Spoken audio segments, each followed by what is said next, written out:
I'd like to call the 9 April meeting of the City of Manhattan Council to order.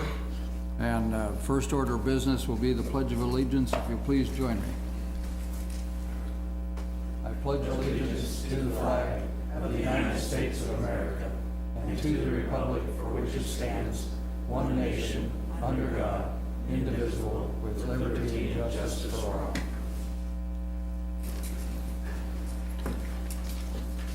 This is a work session, and the item before us tonight is joint maintenance facility site recommendations, and we have our Manager of Public Works, Rob Ott. Good evening, Mayor, Commissioners. Agenda for this evening, I'm going to start with some background information. I know that not all commissioners were in the positions that they are now when we started this project back in 2016, and just kind of refresh everyone's memory from recommendations the last time we gathered. We're going to talk about the different site locations, and we kind of narrowed it down to just 2 locations, but we'll kind of go through the matrix that we use to evaluate it, and then our recommendations, and then our favorite funding sources and financial data. So certainly this isn't a legislative session, but I do have some specific questions that I'm looking for some direction on, and I'll have a kind of a summary slide at the end. So kind of starting off, if you all remember, Patrick from BBN Architect helped produce a very lengthy report, and we kind of went through the 4 existing facilities that are in the city of Manhattan. And we have our street shop and fleet shop, which is down in South Juliet, just on the south side of Fort Riley Boulevard. We also have the park maintenance facility off El Paso, and then our water and wastewater folks off 3131 Anderson. Of all those 4 locations, we asked and got appraised values for those different locations. Should we make the decision to sell? If you remember right, the recommendations from that first phase was to find a new location, that none of the existing sites really would facilitate for expansion that would really serve us for the purpose in the future. Commissioners at that previous commission meeting asked us to further examine, engage property owners on a preliminary basis. I want to make real clear, this is all on preliminary basis. We certainly haven't inked any contracts with any landowner or anything of that nature, but we certainly approached a number of different landowners. In fact, I even had a few that contact me, and I'll show you that in the list here. But we began looking for locations for a consolidated facility. The trick was, how do I find enough acreage that wouldn't put an existing business that generated either property tax or sales tax to our business, or perhaps at a higher or better use. There certainly are some vacant commercial properties, and we'll talk about one location. And also, you kind of asked me to avoid floodplain issues. Okay, so that's kind of a summary of the last time we met. So we began our look throughout the community. The centroid of the city of Manhattan, if you remove the airport and you remove out at Heritage Square, if you remove those 2 island annexations, the centroid of Manhattan is right around Claflin and College. That's basically the center of Manhattan. So then we used that in our matrix, and we looked at a number of different locations. And Living Word Church, or the Amherst site, we went into a detailed analysis. Obviously an existing church, and had some opportunity. It used to be a old, actually I believe it was a mobile home, thank you Ron, mobile home manufacturer, very high ceiling space. We took superintendents over there, looked at it, and we hired BBN to help us with some assessment. We included that in the report. The wastewater treatment plant area is another location that we've discussed in the past. We also looked at the Manhattan Business Park out at the airport.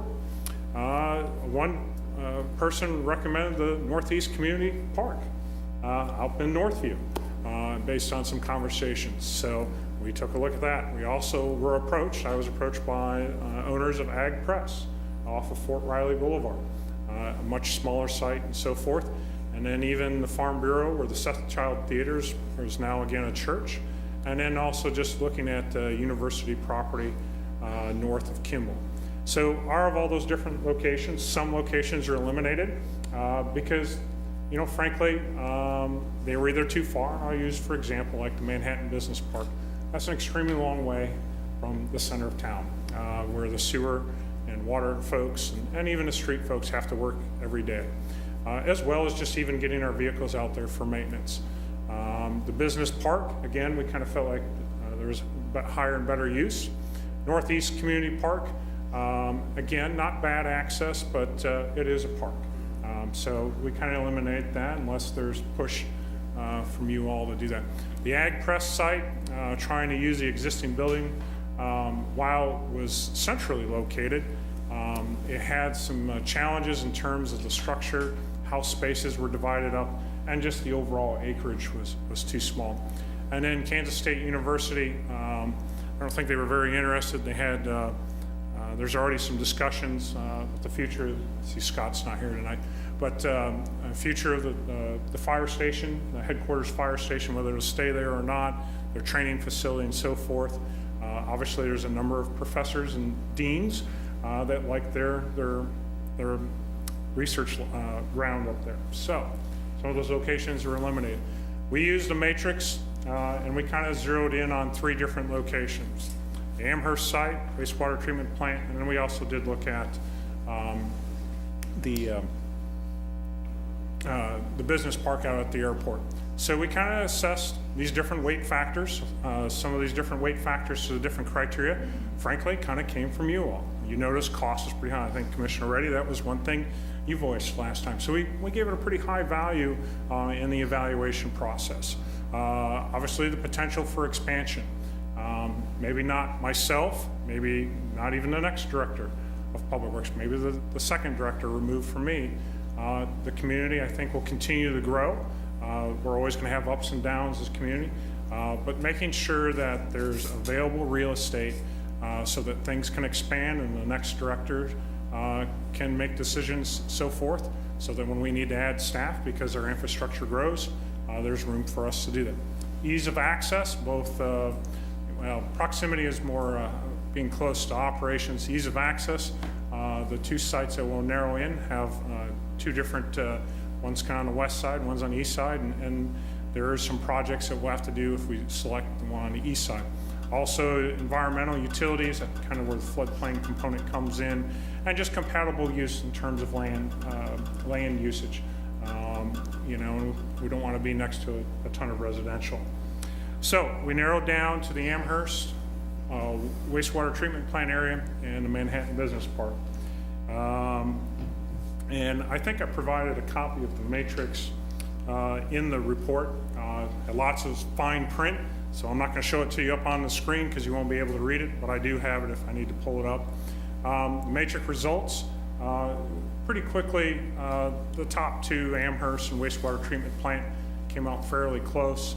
Wastewater treatment plant is slightly ahead, and there was pretty good separation from the Manhattan Business Park. So we kind of removed that and went into a detailed cost analysis. So we approached those owners, and we had an appraisal done. Appraisals were included in your packet. The Amherst site was appraised at $3.2 million. The wastewater treatment plant was appraised under $1 million, actually under $750,000. Obviously, the Amherst site has less acreage, but has more square footage than an existing building. But there's a cost to renovate that. BBN helped us with that renovation cost. The same thing with the wastewater treatment plant. Has more acreage, but in constructing a new facility, you're not going to get as much square footage right off the bat. But you get to design and orientate and lay out things similar to what we did with the traffic shop a number of years ago, so that growth and expansion of those facilities makes sense into the future. So those are kind of the trade-offs of the 2 locations. So I do have a number of recommendations that I'd like for you all to consider this evening. I would like permission to begin land acquisition for the farmland near the wastewater treatment plant. Goal-wise, I'd like to have that completed by 2019. Again, I haven't have anything in ink. We would have to start official negotiations with that property owner. And we have to bring that back to the commissioners, to you all for consideration. Also would like to solicit a scope and fee for BBN architects to start design and have that completed as well by 2019. We also have a recommendation that we market 3 of the 4 existing facilities for sale and do that in 2020. There was a lengthy, and I know Eddie's here this evening, there was a lengthy, almost a page and a half written by Eddie and his staff in the memo about why we should retain the property at El Paso. And in terms of staging their mowers, certainly saves them some money in terms of not having to buy vehicles with trailers, time wasted moving their mowers back and forth from where they need things mowed as far as where things are stored. I probably summarized very high level for you, Eddie, and if you got more detailed questions, Eddie can help you out there. And then we'd like to certainly bid the design for the maintenance facility in 2020.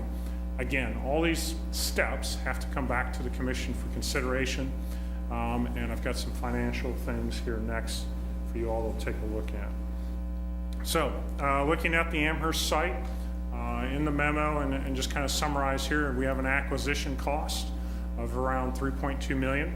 BBN's help. So all these dollar amounts are in 2020. BBN also provided, if you don't build it in 2020, what the cost is in 2021 and 2022, and it doesn't go down, okay? So there's an inflationary cost if we continue to delay and when we go to bid and construct. Certainly have a contingency. Obviously, Patrick hasn't designed anything, but there's a contingency amount with each of these projects based on a percentage. There's also some add alternates, and I can kind of run through those if I need to. There's certainly other improvements that need to occur here at the Amherst site on the outside in terms of parking lot, storage bins, and so on and so forth. The $1.6 million is the sale of 3 of these 4 locations. So that does not include the $241,000. It's basically the street fleet, the sale of them, as well as the sewer maintenance, water distribution, and the meter readers off of 3131 Anderson. So that's where that's where the 1.6 million deduct is. Rob? Yes, sir. I am so sorry. I thought you were. While you're on this slide, can you expand on the ad alternatives just a little Sure. bit more, since there's 2 very significant and different costs on the 2 sites? Absolutely. Let me see here. Uh-oh. Bet I didn't load that file. Of course I did. If you give me a minute, I'm going to have somebody transfer file, and It's I totally- will answer your question. It's fine. Because there is a big difference, and I need the, I'm getting old. I can't remember all the different files. You got to get to the X drive, projects 2016, SP 1601, admin. I'll come over there and help you in a minute. There is a big difference between all the different, and these were identified by BBN, versus this slide, which had some add alternates and also had a traffic signal in there as well at Levy Drive. So I just try to, there's a reason why there's a difference between the 2 different sites. And I should have dropped, and I apologize, I should have dropped that file. I've got a laundry list of all those, and I'll pull them up at the end for you.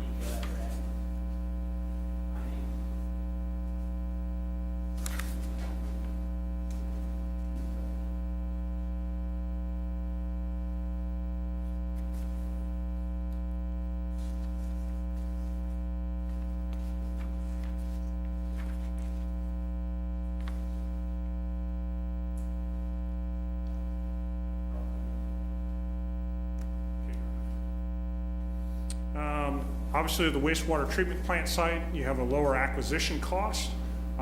We do have a new building cost, and then the contingency add alternates, and again, the sale of the existing site coming to just under $12 million.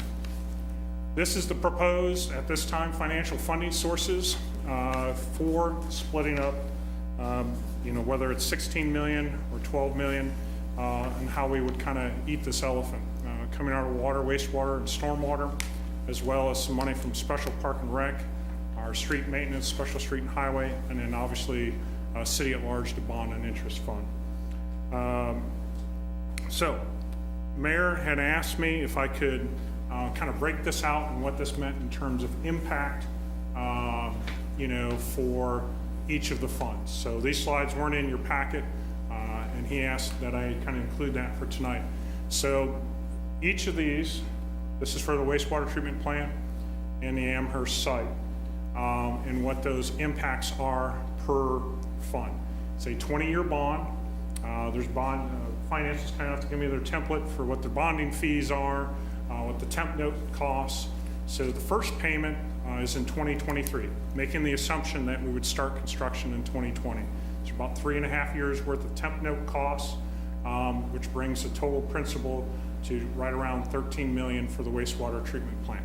This is no different than any other project that we bond. We always have temp note costs, we have bonding fees, and then we have that final principal amount. So this is a breakdown of the highest payment in any one of those 20 years and the impact to each of those funds for the wastewater treatment plant site. Also did the same thing for the Amherst site. Again, the contract amount, temp note costs, bonding fees, and total principal amount that would have to be financed. And again, the impact, so just slight difference. You got almost 100,000 more per fund. And as you all know, the wastewater fund, in terms of goals for end balance per year, is probably the worst fund that in our current situation, and this definitely would be a hit to it if we were to go for the more expensive project. So with that, City Commissioners, I am looking for sort of some direction. I don't know if Jason, you want to help me pull that file up. I want to answer Commissioner McGee's.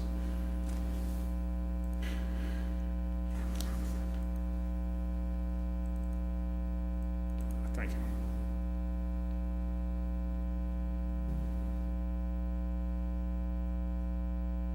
All right. So on the Amherst site, I don't know if you all can read that or not, if I need to increase it a little bit more, but there's a backlot visitor front entry lighting, patio area improvements, replacement of the balance of the paving. So there is some existing paving out there for a parking lot. It does have some age to it, so BBN assessed that maybe 50% of that needed to be removed. We have a very old roof as well. Something else to take in consideration of when you buy an old building, what is the condition? BBN didn't have an opportunity to go up there with drones or I don't think Patrick wanted to climb up on the roof today on those couple of days that they assess things. But again, there's certainly that potential. Outside central storage, fencing and gravel, employee parking, the spreader racks for the salt storage, and then standby generator. So that's the detail of those add alternates for the Amherst site. And then on the new building site, we have a yard storage, patio improvements area, and then also I want to be forthright about a traffic signal. We certainly are going to go after a KDOT grant. We have a corridor study that's already been approved and planned for US 24 between us and KDOT, and we have a memorandum of understanding. And in that study, a traffic light is shown there in the future. In order to gain access for folks wanting to get back to the west, I really believe we're going to have to install that traffic light. Do I think it'll be 400,000? I hope not. I actually think it'll be less, but that's all contingent upon a KDOT grant. Again, I'm just trying to show you, I guess, a truth in ancillary things that may need to be done at both sides. Okay. So with that, Commissioners, I'll go back to my question slide, certainly open it up to discussion. Again, I'm kind of looking for direction on these 5 different items this evening, and I'll open up the questions. Could you go just bring up some aerials of both sites and just kind of delineate where those are?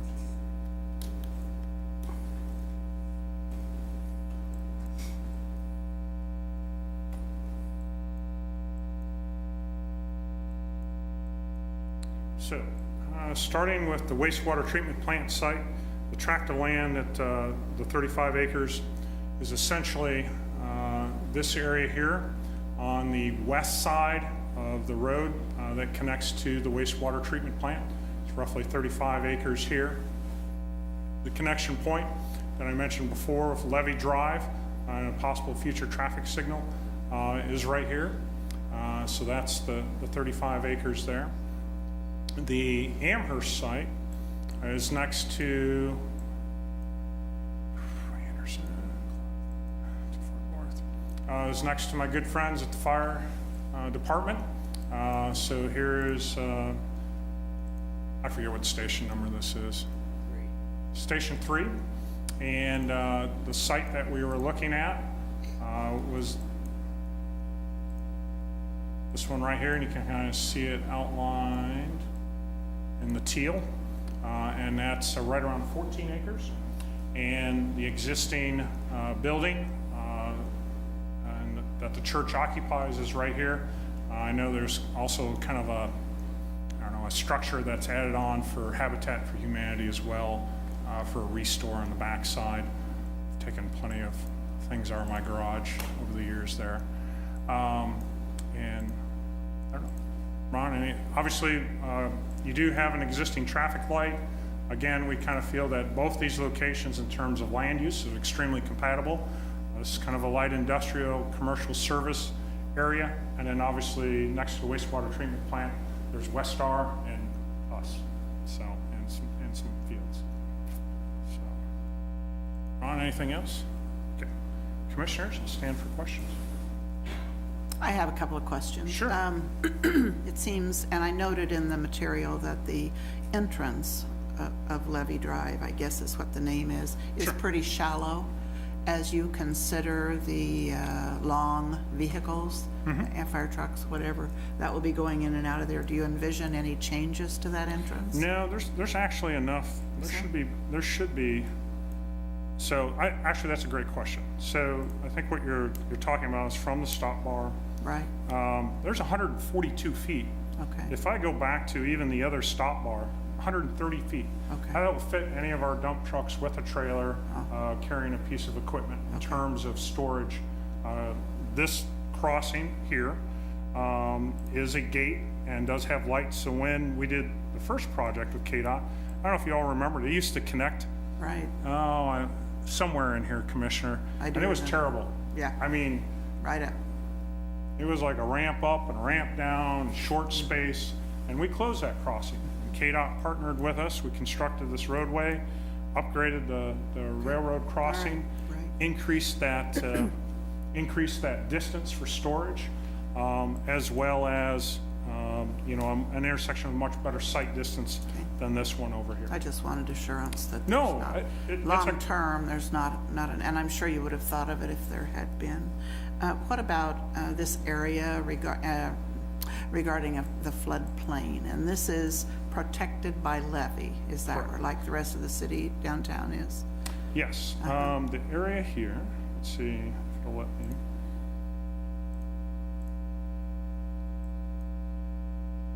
It's Pot County. You have to bear with me. So to answer your question, it is dry. It is protected by the levee. Did you have issues with the wastewater treatment plant in 1993?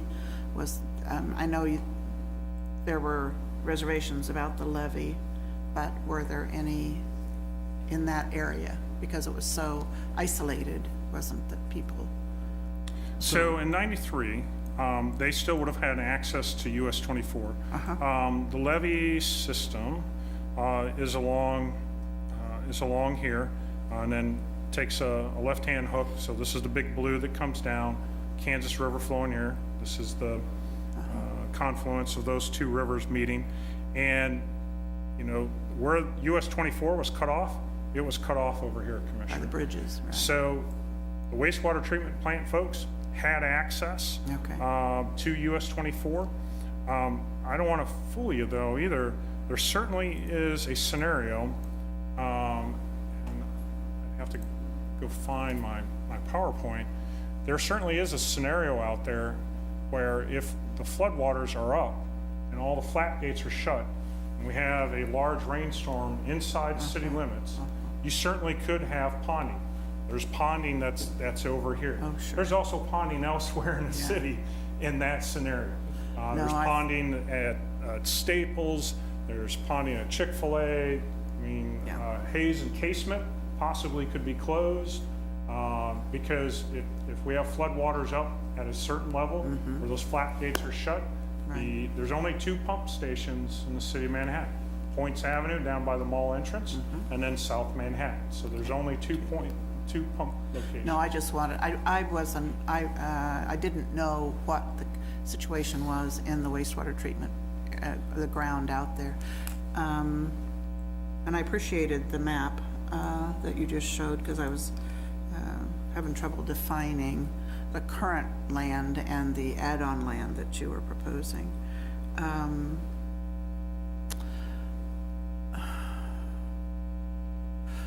Well, maybe there'll be other questions. Thank you. Yep, no, thank you. I just had one additional question. Sure. And it was about the use of the Special Parks and Rec Fund.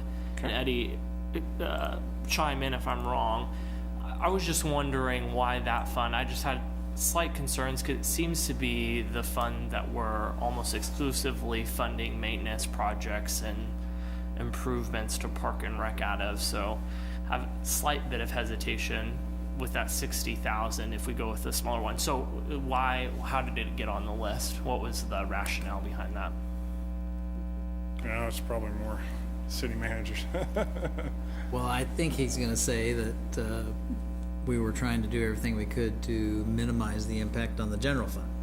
So I'm sure he wouldn't argue too hard against trying to trade that for general fund versus special park and rec, but I think we did some analysis and determined there was a piece of it that this obviously is gonna support some of their operations, although it's not certainly providing something that the folks who utilize Parks and Recreation will necessarily benefit from, but it will certainly provide some better facilities for our crews as well as the equipment that we're storing there. You can make the same argument for Special Street and Highway as well. You know, we're trying to keep that general fund obligation down. Again, street folks will be out there, the fleet folks will be out there, and they service a lot of roads.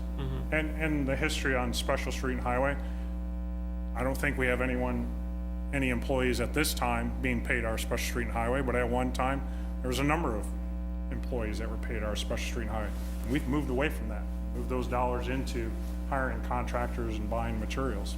So I know we will obviously vote, or a commission will vote on the actual issuing of the bonds if the project moves forward. Is this allocation, in terms of where it's pulled from, going to be something that's argued year to year, or is every time they make a budget, or is that allocation set somehow during a vote on this project? Well, obviously, when you issue the award for the project, there'll be an argument or a discussion about Yeah, that's a better word. about the funding and what the intent is. Certainly, again, when we bond that finally, 3.5 years later, there likely would be another discussion and maybe a whole new set of financial circumstances that may guide that discussion. Certainly, the commission that authorized it would have that record of intent based on the financial data at the time. One of our goals long-term is to establish a capital improvement fund, which this certainly would qualify for out of, and hopefully we can start building some reserve funds for that purpose, much like we did for the Peace Memorial Auditorium type of improvement. So the answer is it wouldn't be set in stone. There isn't really an action that you would take other than I wouldn't say it would be something you would probably debate from year to year in the budget, but it might be something you revisit. I mean, we typically don't review the debt service schedule of every project necessarily when you go through the budget. Just the Discovery Center. Sure. Okay. And then last question, is the design costs and the marketing costs for related to the questions that you want us to answer at the end, will they follow that fund allocation, or where does that money come from? I'm sorry, say it one more time. So The marketing? when we start to, like, you said market 3 of Oh. the 4 existing facilities and then bid out the design, solicit scope, I'm assuming all of that comes with some level of cost. You know, certainly on the marketing of the 3 or 4 locations, we probably would, I don't have any costs associated with hiring someone to do that. We certainly could solicit those services as well. We could also do it in-house. We do know of someone that is interested in the Juliet property. You know, there's probably a number of different ways we could slice that in terms of marketing. And if that's something you all are comfortable with selling those 3 or 4, we can probably prepare a couple of different scenarios and come back to you and see which one you're most comfortable, whether it's more of a, I don't know, whether it's an RFP process or whether it's a, you know, or this is up for sale, you know, put your bid in. There's probably a couple of different tactics we could take with all 3 of those. Okay, that's all I had. And the same thing with the 3131 Anderson. Ward Morgan has been assembling property over there. And there's certainly opportunities. Maybe an RFP is something that's an option there, but maybe not Juliet. I don't know. There's, I think we could probably prepare something and bring it back to the commission and see what you all are comfortable with. Okay. But I want to be honest, I don't have any costs for hiring real estate agent ABC. to help No, me. that's totally fine. You answered my question. Thank Okay. you. Yep. Yeah, I have a few questions. I was gonna bring it with me, but I forgot it at home. Could one of you bring up that chart we were given at the goal setting, where it kind of had a timeline for the projects? Do you know what I'm talking about? Yeah. Not in this packet, Commissioner? No, it's not in this Okay. one. There was just this timeline for each of the projects that we were talking about, because we were, and funding sources was not in that, just a timeline about the anticipation of getting, and I think the facilities, joint maintenance facility was one of them on there. And while Jason is bringing that up, I think the Amherst one, I remember, and I could be wrong, I think maybe Linda would know also, when Brandon Irwin was building his tiny house, I think it was by that church. It was. And he said, you know, he was having a conversation about tiny houses, and, you know, we haven't moved in that direction, and certainly I don't want to imply that's the direction we're going to go at any time. But that land that you had pointed out was one of those areas they thought might be a good area for developers to build something that was affordable housing of sorts. Something like a tiny house, but something like that. I don't know if it would fit in that area, but I think not looking at that area for this joint maintenance facility is probably a good idea. Okay. So that's one thing. Were you able to get that, Jason? Maybe not yet. And I think when we were thinking about all the funding for the North Campus corridor, for Aggieville Garage, and the rest of the business district and the airport financing, this was one of those items also. And everything is brought up as a need for the city. And I think there is a certain aspect to a need to this as well, but I also don't want us to be doing everything between 2020 and 2023. Bernie just revised this week Okay. for us. I know it's small. Would you rather have that one that was on the timeline? The with timeline, red? if you have that, I don't know if you can find it, but It's the if not, same- It's the same years out here. yeah. to the So I was side. just concerned, It's is small. everything going, because it seemed like everything was gonna be done between 2021 and 2023, and that, you know, I hesitate to have everything being done just around that time. It seems like quite a bit that might be going into either temporary notes or general obligation notes or whatever it might be. So I just want to be cautious about when we do this. Not that we're not going to do it, but when to do it, so that we're not, all of them are not coming at them at the same time. So other than that, I'm comfortable with saying yes to all of these. It's just the timeline that I'm want to make sure that we're not targeting everything within that same boundary of 2 years within each other. Commissioner, would it be safe to say certainly the land acquisition's got to come back to you all for approval? And then obviously the scope for BBN, obviously whether we go to bid in 2020, that certainly could be a decision of the commission Right, and in the at that future. time. Yeah. And, you know, with all these other different projects. I just would like to keep the momentum moving. I understand, because if we don't talk about it and get something going, it's never gonna happen. Yeah. Rob, if I could cut in too, Commissioner, remember too, and I think your city manager is really good about this, we can hold on to temp notes 3 to 3.5 years. And the timing of so many of these projects, as Ron knows, has been kind of geared to avoid exactly what you're talking about, so that all of a sudden, what appears to be a compressed time frame really is stretched out as well.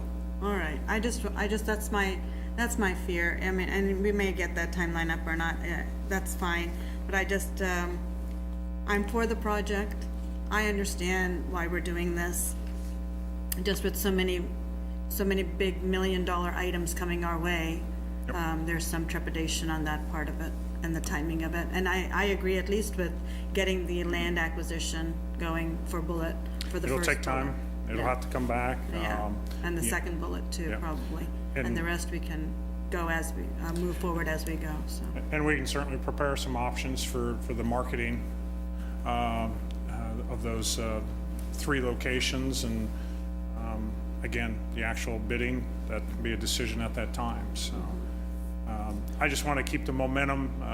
You know, we have engaged this landowner near the farmland, and he is kind of waiting to see what the next, I guess, step from us is, or next approach, so. And there'll be new commissioners probably next year, and then you're gonna have to revisit all over and Right. That's- update everybody again. Right, and I'd like to at least have land secured, have a design, and then those, And they can't say no. and then they can, well, they can make assessment, because Yeah. having land secured, obviously West Star has already gobbled up quite a bit. Not that I'm trying to compete against them, but there's not a lot left out there, and it's a good location. Where we grow in the future in terms of annexation, that's a political hot potato, and this commissioner or future commissions can wrestle with that too. You know, that's what I struggled with, whether West Side with the Amherst versus wastewater treatment plant. Each has different advantages and disadvantages. Right. Neither site is perfect. If I wanted the perfect site, I'd go at College in Claflin, and I'd put a bunch of really good businesses that are generating sales tax and property tax to our business. That's not reasonable. That's not realistic. I wish you could. What's that? No, I wish we could get more of something like that, but, so but yeah, it's I just think not this gonna is what, happen. this is what I was thinking about. So, even though we can't see it very clearly at all, that's all right though. I think it's, okay. Jason's still got young eyes. The rest of us, Yeah. the rest of us got That's good. bifocals There you now. go. Yeah, so in '23, we have NBAF fully operational, and between then, the downtown conference center is a year before that, and the 2 gyms, Again, you have revenue source. parking for- garage before that, along that same timeline as well. And again, you got a revenue source for that, with the TIF district, if approved. Something we're gonna bring up April 23rd at our work session. We're gonna be talking about the sales tax, whether or not we wanna put a question on the ballot.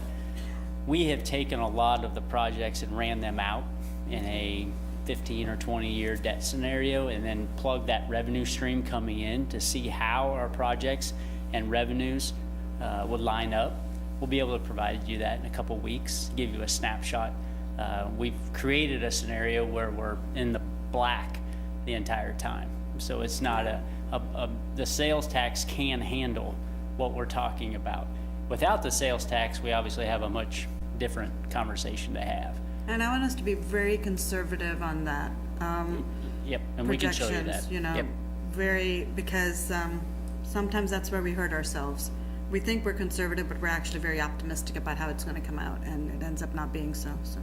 And in some of the scenarios we ran, we kept the same sales tax revenue stream for the next 20 years. We didn't increase it at all. Our past history would obviously suggest otherwise, but if you didn't have any inflation in sales tax for the next 20 years, we'll show you that I scenario think as that's the well. way we need to see it, because And we that- don't know how it's gonna go with Kansas Right. State or with anybody else in our city. So, okay. Yep. Yeah, that's what I just wanted to see, because it seems like there was a lot of projects coming back to back to back, and a lot of things are gonna happen all at the same time, and major decisions are gonna be made during that time, so. And it is a large reason why we're coming to you with a different revenue source and a different strategy moving forward, knowing all these things are on the horizon. We either have to start having tougher conversations with ourselves about what's realistic, or find a revenue stream to help pay for those things. I mean, we can design, and we've spent a lot of money on all these things that are outlined on this sheet.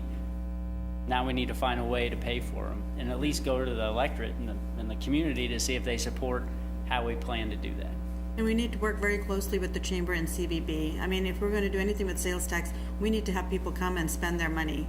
And Yep. that, it can't just be our regular tax base, it has to be from all areas, from the university, from chamber, Fort Riley, and, the CVB have to work on this together. And we've So- started some of those conversations, more of an education process, just trying to get them updated on all these projects and the $190 million we've talked about, and the $45 to $50 million gap that the bond and interest fund is expected to pick up, and just how do we go about funding that. So they're becoming more aware too, the chamber and the CVB, of these broader projects and how they impact the community.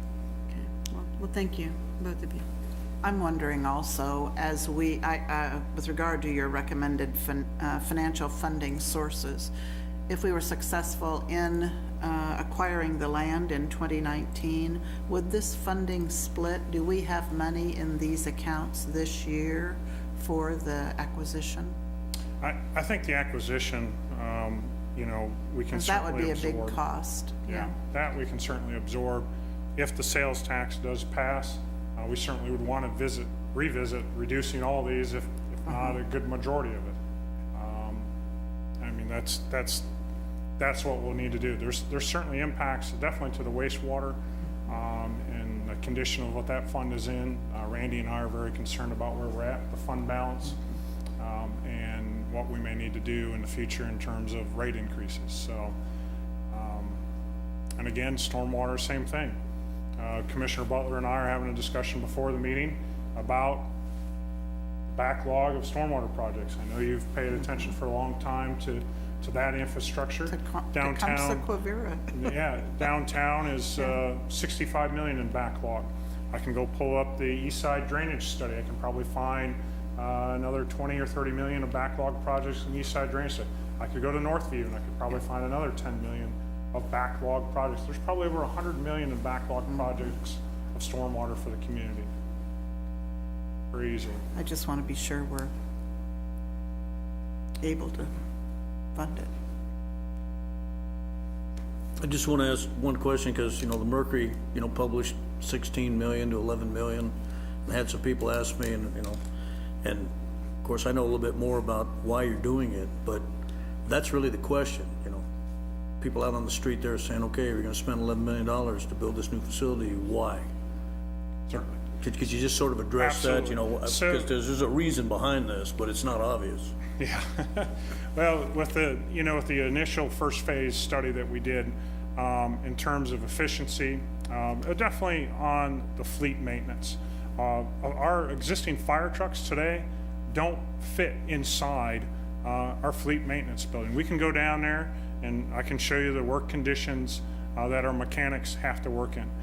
There's certainly safety concerns that were written in the report. In fact, there are 21 different items of action that we needed to look at in the first phase.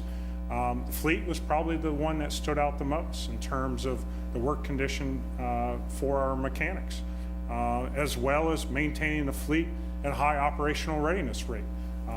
Things I think you all would get very excited with me during a snowstorm if I told you, I'm sorry, I got 10 of 16 plows down.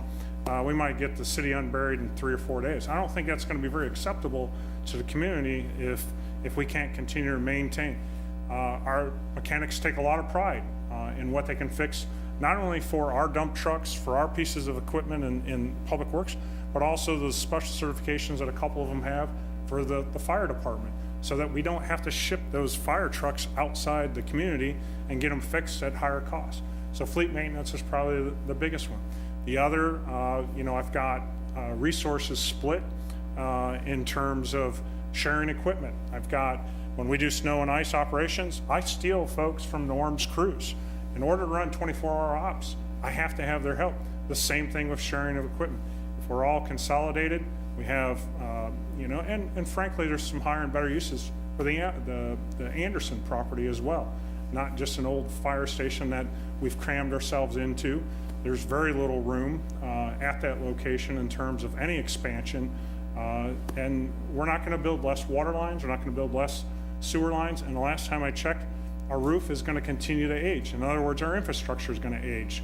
Water main breaks, hopefully, we can stay ahead of them and maintain good pressures so that we don't have more of them in the city. The reality is our pipes are going to continue to age.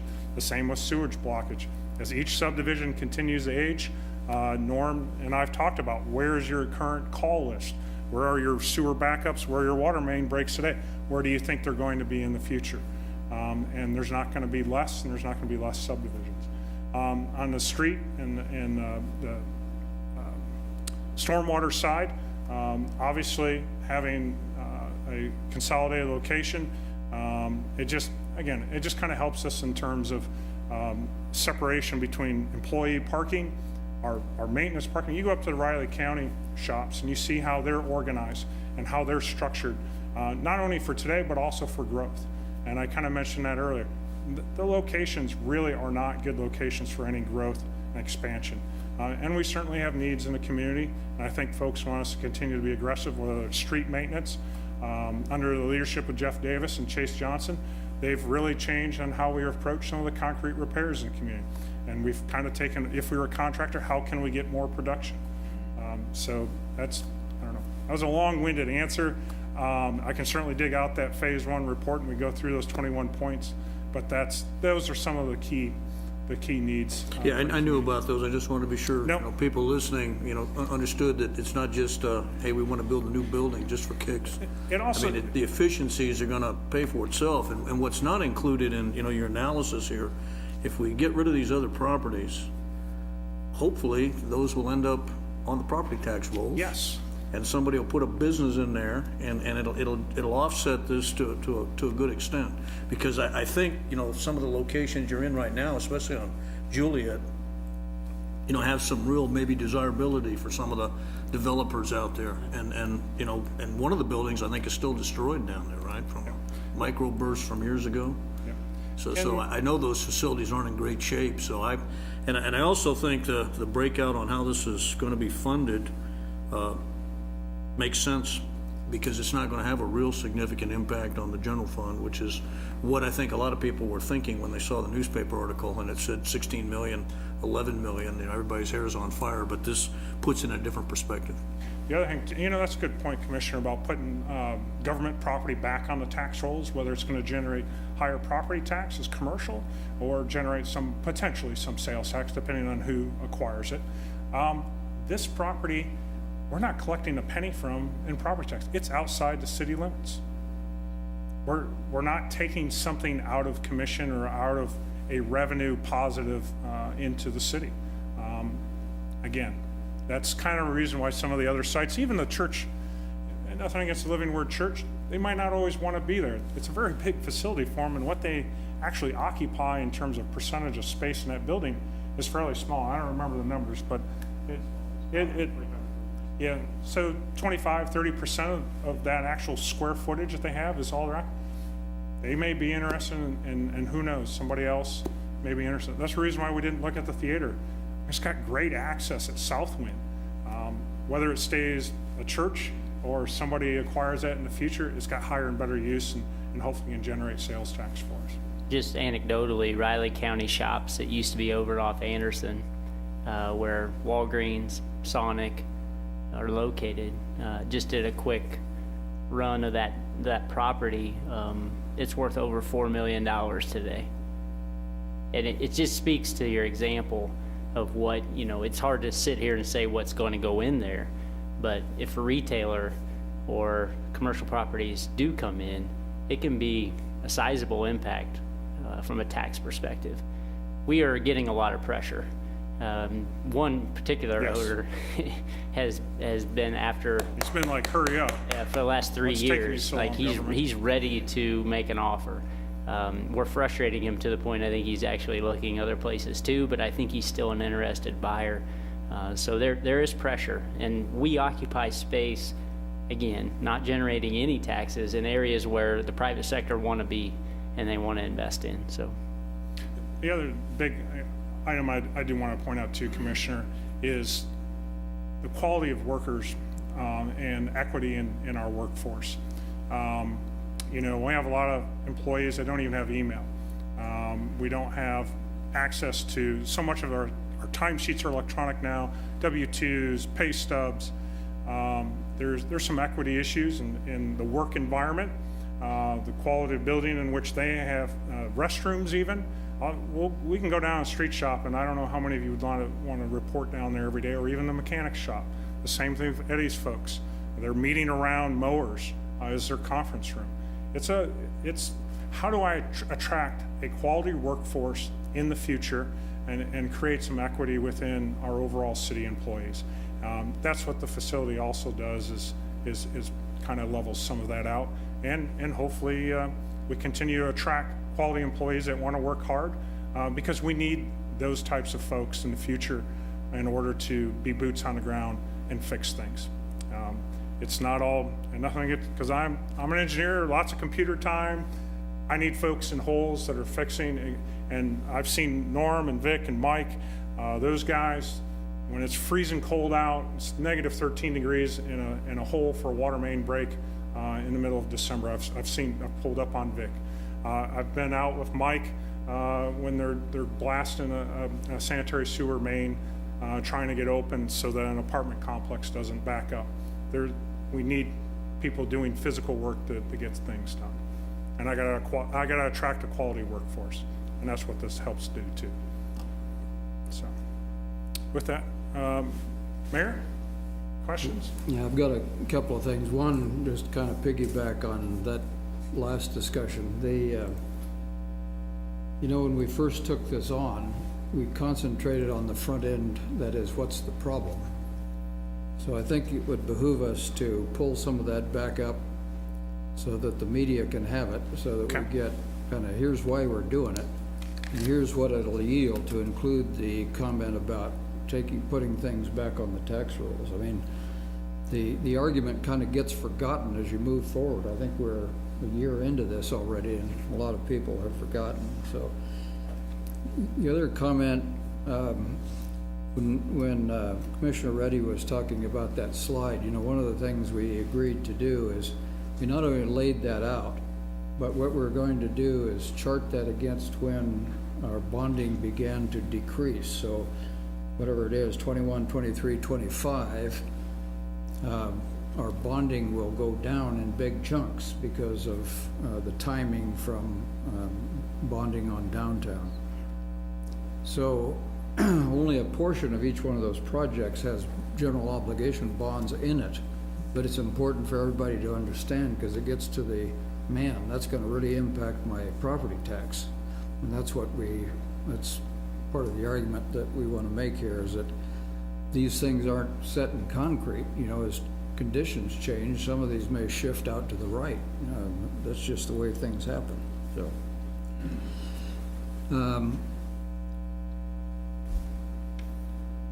we said we were going to move the Douglas Parks and Rec thing, right? We're going to do that as part of this. And then I wanted to re-ask the question I think I asked some time ago, and that is on the traffic shop. I know that we built that on top of something so that there's not many other people who can use that just because of what's underneath it. But is there any other use? In other words, have we consolidated, and you know, there's been some discussion with the county and RCPD about a center for dispatch and emergency operations, because the place we have now is really constrained. That area out there, and that gets back to Commissioner Morse's question about making sure that it's above water when something goes wrong. But, I mean, all of that together would make a lot of sense, so that we've got a consolidated facility in the larger sense. But I can talk about traffic shop if you like, Mayor. the what? The traffic- Just on the traffic shop, I mean, is there any other use we could make of it if we wanted to put that facility out where the others, the rest of it is? No, so there's certainly KDHE restrictions with that real estate. I mean, things that are prohibited are everything, definitely anything that involves any children, playgrounds, daycares, what's that? Residential, so not housing. In fact, when we did the construction for the traffic shop, we had to have, I forget how many, we had to crisscross, I can't remember if it was 5 mil, 3 mil, anyways, we had to crisscross plastic to create a vapor barrier so that those heavy, the heavy coal fumes wouldn't come up into the building. There's lots of sealing of various joints and so forth. So it is definitely has restrictions.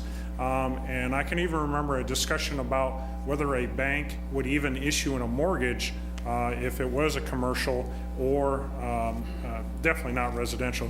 The other thing is you will not get access to Fort Riley Boulevard. KDOT has that obtained, and I've had those discussions. It's not going to come open, at least most likely not in my tenure. We have an existing traffic signal here. When we laid out this building, and I know it's probably been a while since some of you have been in there, there's a central corridor that connects the west and the east side. This is more of the operational side in terms of the sign-making folks, where the vehicles sit, the electricians' storage area, the repair room for traffic signals, our generators kind of on the back side here. And then we have some offices here. We have a training room, the ITS room. And to your question about RCPD, we've always said, and I've always told Bill Dickinson, our traffic superintendent, that we've got to share this space. And if it makes sense, because when you go to Overland Park, and I don't think Lenexa is set up this way, Olathe was doing some sharing. Their law enforcement and their traffic were sharing video. They have various arrangements. There's things that I don't want to do because I don't want to be in court all day. There's things that I don't want to record. If law enforcement wants to record it, they have different laws that govern by it. And if they were next to us, the quality of the video is going to be the best, the closest to the source of where it's all being consolidated with our microwave and fiber system. If we were to move the traffic shop out at the wastewater treatment plant, there would be even more costs added to those add-ons in order to get that fiber. And I don't know if the microwaves would be able to reach out there in terms of line of sight. So there's I don't know, I'm trying to answer your question the best I can. Also, in the future, we own this area as well. A lot of those bricks are now installed on Juliet. You know, if we have to expand, which I think we will in the future, add additional bays and add additional personnel in the future, the number of lanes we have to mark and paint isn't going to go down. It just isn't. As our traffic volumes go up, wear and tear on those markings aren't going to go down either. So I guess the general idea here is that we're doing consolidation at the same time we're keeping some facilities. So Yep. I just want to make sure we've thought through all that. The other one is the Parks and Rec shop that's further west on Fort Riley Boulevard on El Paso. I'm not sure that's the best facility under the sun either. So one of my questions for Eddie is, you know, the argument was, well, we don't want to get trailers to haul our equipment out so we can drive our tractors or whatever it is around the city from there.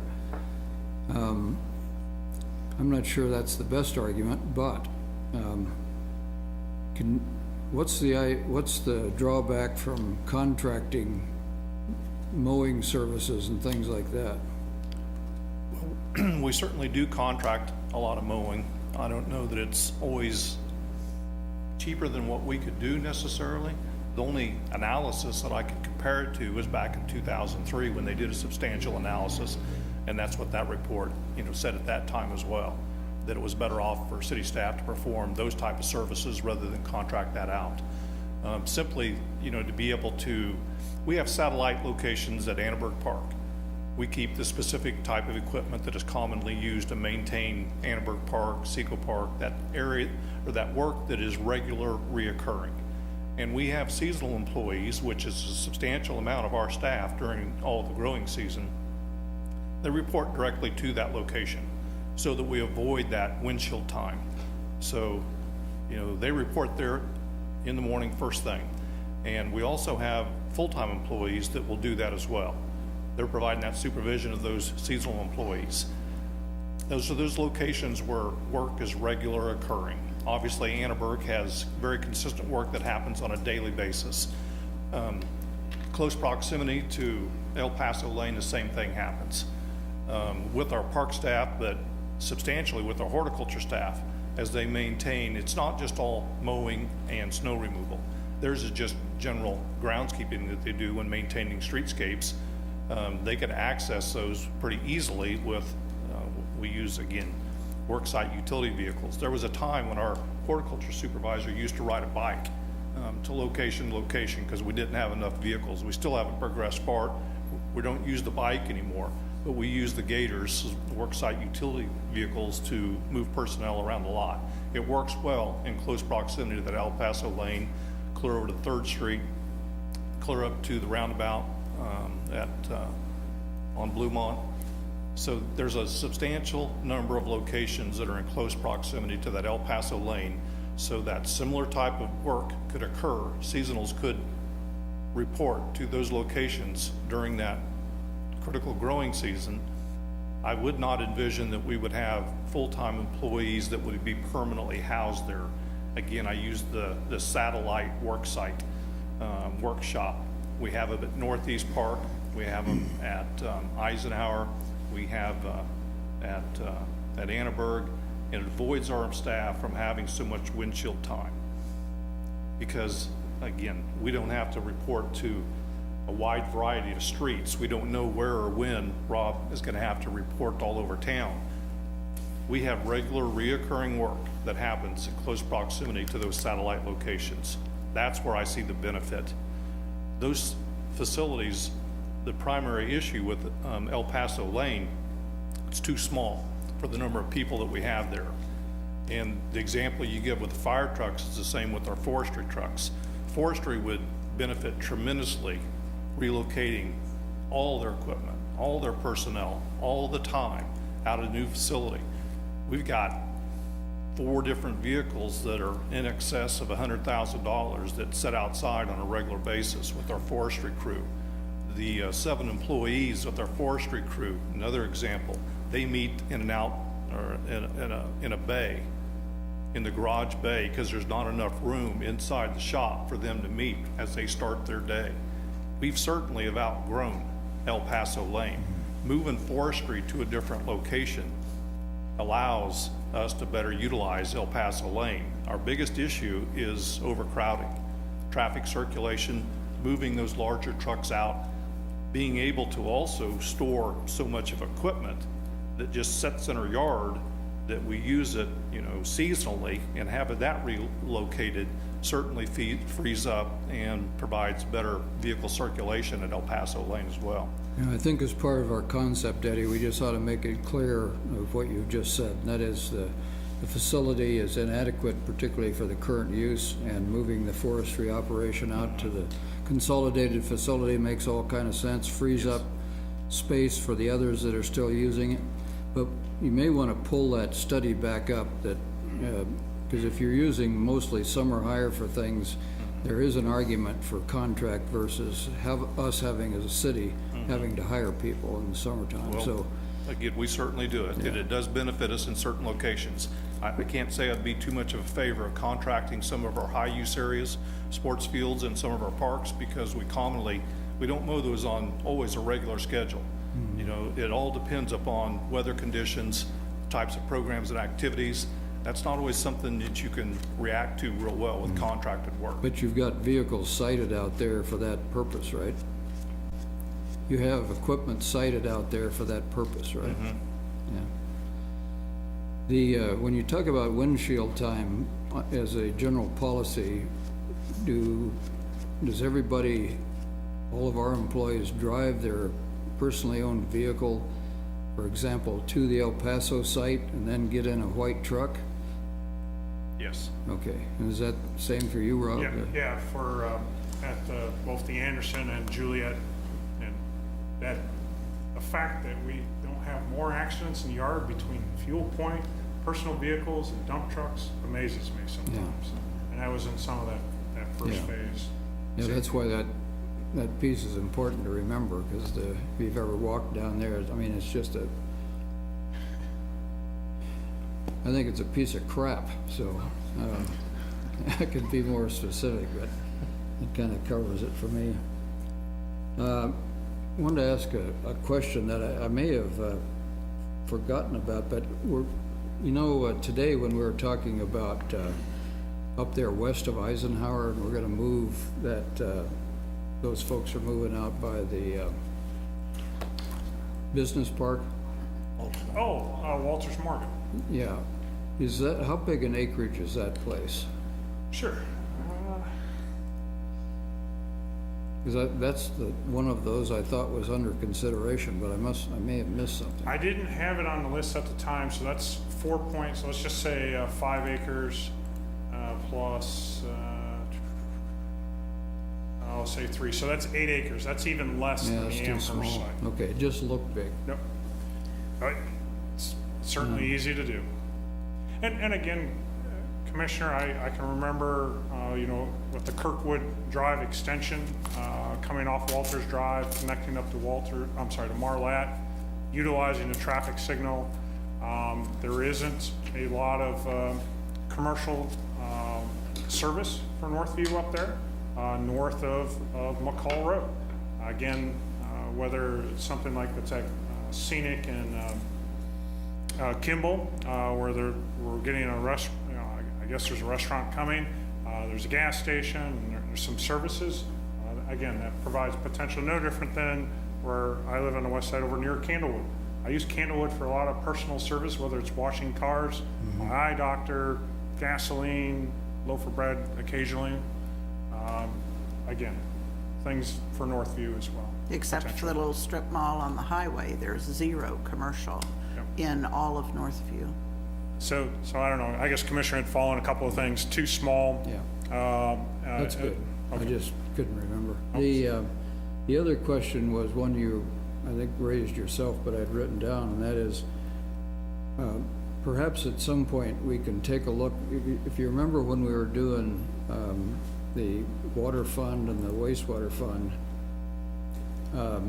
there are those charts that had the line that we made the decision to go to a different rate structure on, which the motivation for that was, if we don't do it, we're not gonna have enough money in the out years. So when you plug this one in, because most of the money in the out years for those funds were a result of things we needed that arguably you could read right under the fund. In other words, we need to expand, we need more pumps, need to expand a processing facility or XYZ.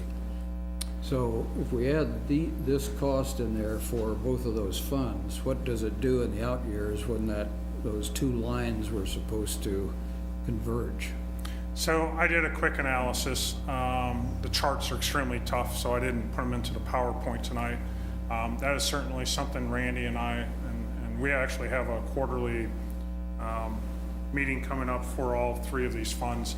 So let me zoom in here a little bit because these You can just say in general terms, Rob, if you want It's certainly, they certainly have impacts.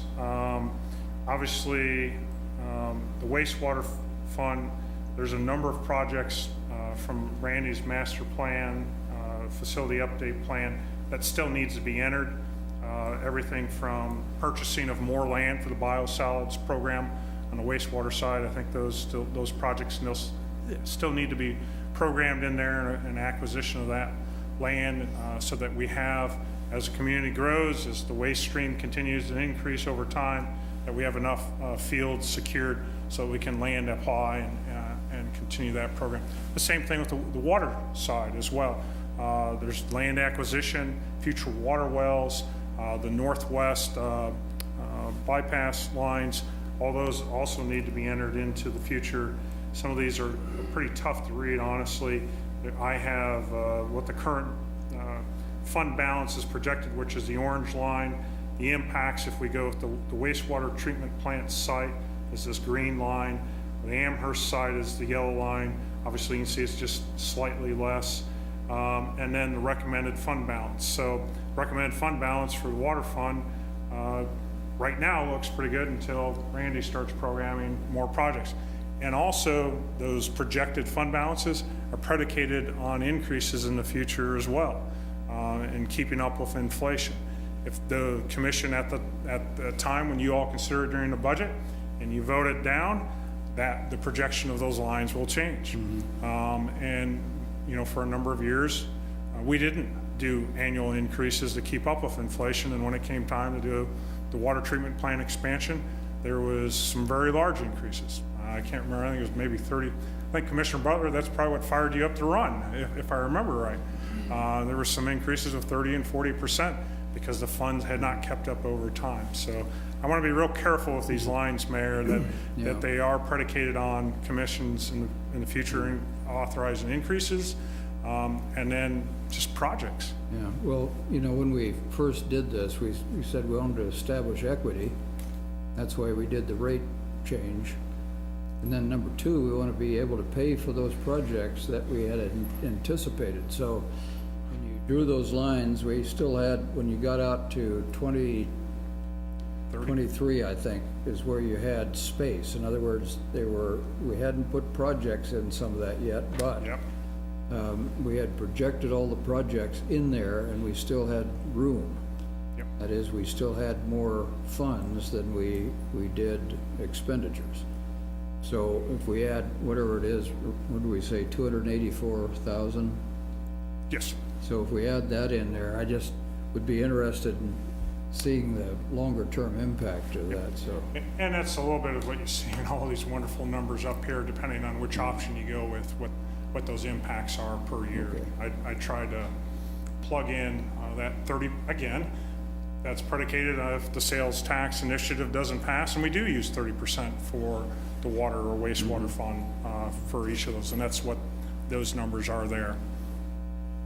Okay, well, the bottom line, it was a long way to get to it, but I think all of the recommendations you made make sense to me, so. Okay. Commissioner Morris, I wanted to circle back to you. Are you okay with all those five? I know you had some questions. I wanted to make sure you were okay with all 5 of my questions. I just wanted to be sure that, that as we move, seems pretty aggressively, into to acquire the land in 2019 and do the scope and fee for design in 2019, I just want to be sure that we're not robbing something else that we really thought was important at one time too, that there's some balance here.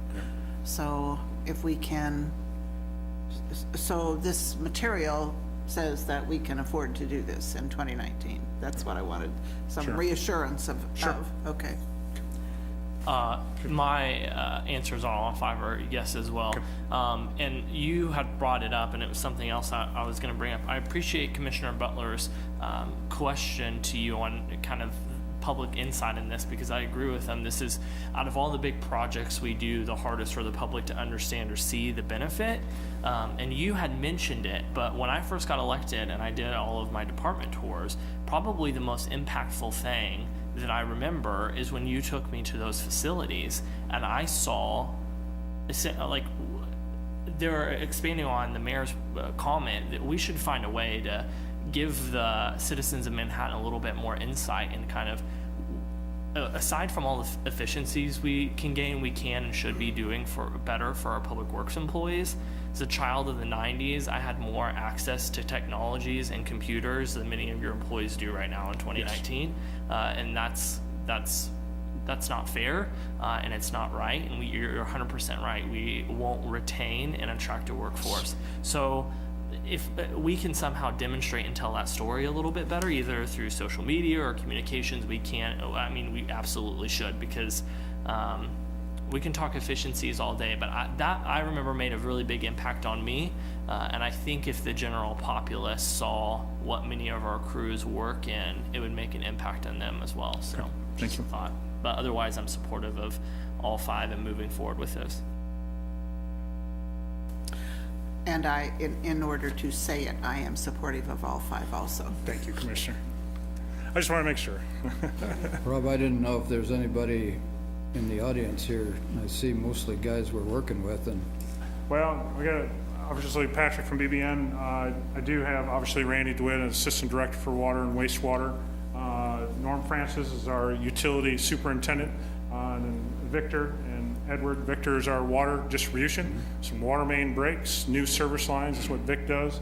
And then Mike with sewer maintenance, whether it's something that's backed up or just normal cleaning of our, I forget how many miles, I should have all the miles memorized of sewer pipe, re-inspection, the TV crews and everything that they do, as well as Terry from the street department, a longtime crew leader that's been there, done it, and is certainly interested in what we go forward. So those are folks. And then Ben is kind of a special assistant to Randy that I'm going to steal, because I'm going to need some help delivering this project, because unfortunately I got to move on to the next big thing and begin to get ready for the next strategic thing for Public Works. So well, thanks for. so lots of staff here. I don't know if any of them want to speak.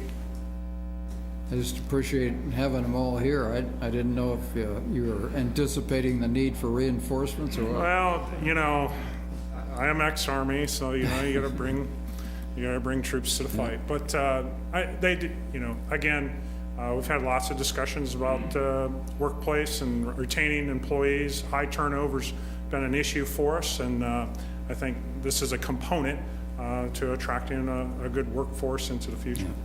Good. Any other comments, please? All right, you got everything you need, Rob? And Yes, Ron? thank you very much, All right. Commissioner, for answering the Okay. questions. Have a good Thanks, we'll adjourn.